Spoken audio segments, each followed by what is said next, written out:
बिस्मिल्लाहिर्रहमानिर्रहीम।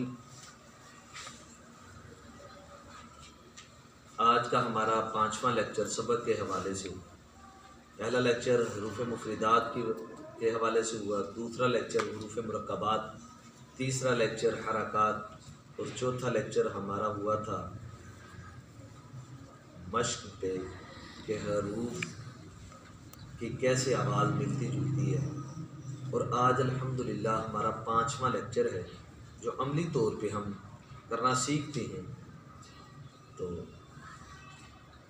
ये आज का हमारा लेक्चर है तन्वीन पर कि तन्वीन को कैसे पढ़ते हैं, क्या वजह होती है, किस वजह से, कैसे, ये सारे का सारा अमल आज हम आपको सिखाते हैं कि तन्वीन क्या होता है, असल में इसकी रीज़न क्या है।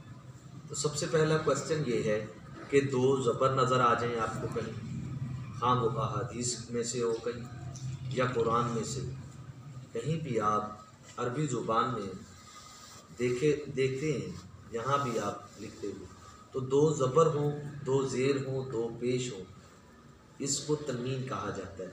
तो जब भी ये किसी हरफ के ऊपर भी लिखने में आ जाती हैं दो ज़बर, दो ज़ेर, दो पेश, तो उस हरफ को ये मुनव्वन यानी तन्वीन वाला कर देती हैं।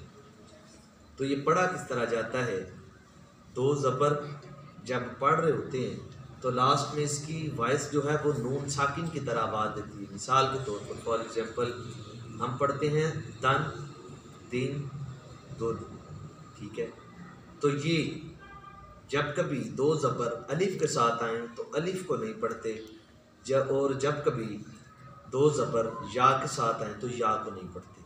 तो आज हम हिज्जे करना यानी स्पेल आउट करना और रवा पढ़ना यानी ऑन गोइंग करना हम सीखते हैं। आज का हमारा ये सबक है अमली तौर पर हम ये करना सीखते हैं। ये 5वां सबक है।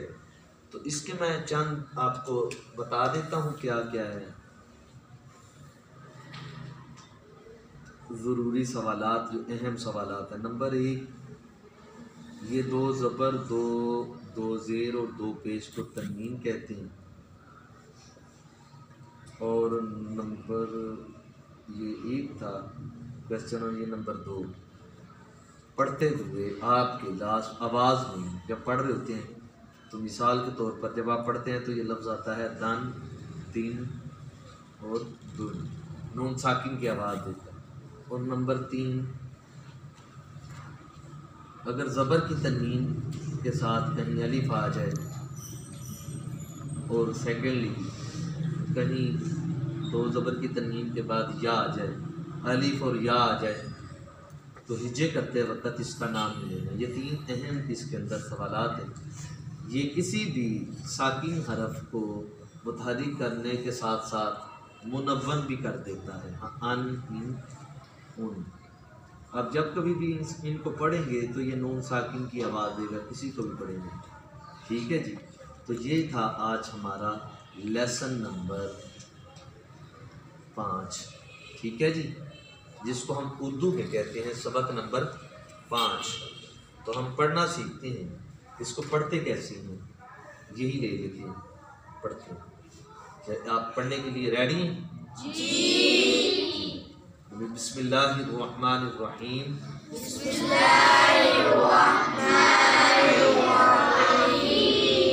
सबसे पहले आपने हरूफ को पढ़ना। तो ये हमने लेसन नंबर 1 के अंदर हरूफ मुफरिदात पढ़े थे।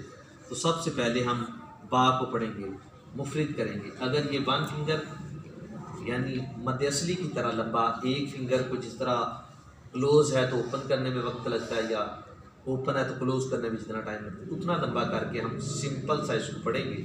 उसके बाद फिर आगे जो जो 7 हरूफ होंगे उनको पढ़ेंगे। तो हमें अल्हम्दुलिल्लाह कुरान को सही सीखने का, अरबी ज़ुबान को सीखने का पूरा मौका मिलेगा जी। तो शुरू करते हैं। बा,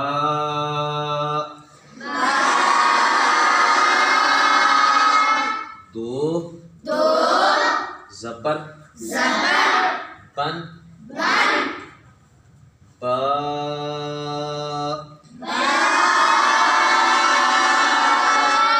दो ज़ेर, बिन, बा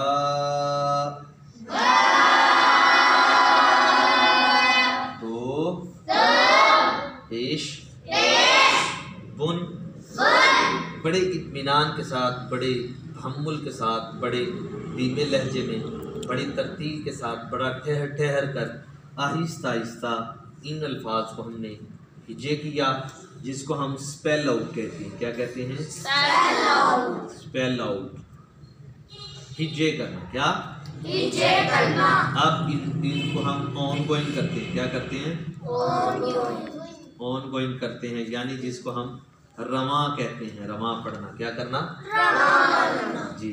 तो ये हमने पहले इसको बा को पढ़ा, फिर दो ज़बर पढ़ी, बन हो गया। फिर हमने बा को पढ़ा, फिर दो ज़ेरें पढ़ी, फिर बिन हो गया। फिर हमने बा को पढ़ा, फिर दो पेशे पढ़ी, ये बुन हो गया। तो अब हम इसको अगेन करते हैं। बन बिन बुन। बा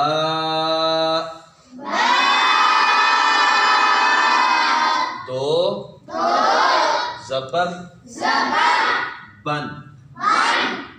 अब ये देखिएगा, ये मैं अब आपको मैं ही पढ़ाऊंगा तीनों लफ्ज, तो मेरी तरफ ही सब ने देखते रहना, ठीक है? तमाम लोगों ने मेरी तरफ देखते रहना। बा दो ज़बर बन। बा दो ज़ेर बिन। बा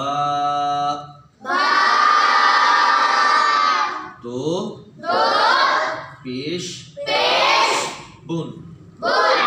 अगेन करते हैं। बन बिन बुन।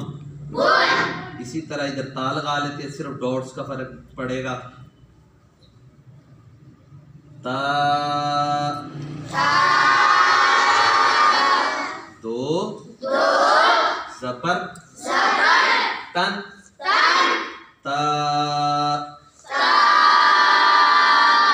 दो ज़ेर तीन। ता दो पेश तुन।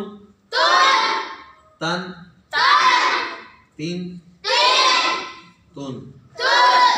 अब हम सा पढ़ लेते हैं, सिर्फ डॉट्स का फर्क पड़ेगा। सा दो ज़बर सन। सा दो ज़ेर सिन। सा दो पेश सुन। सन सिन सुन। अगर इन्हीं हरूफ के ऊपर, ये था आज का हमारा 5वां लेसन, 5वां सबक तनवीन का।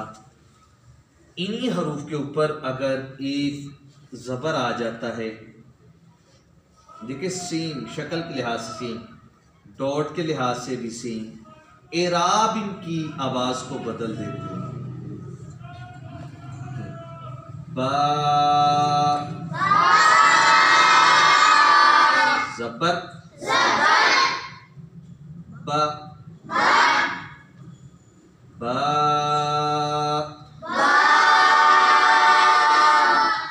ज़ेर बी।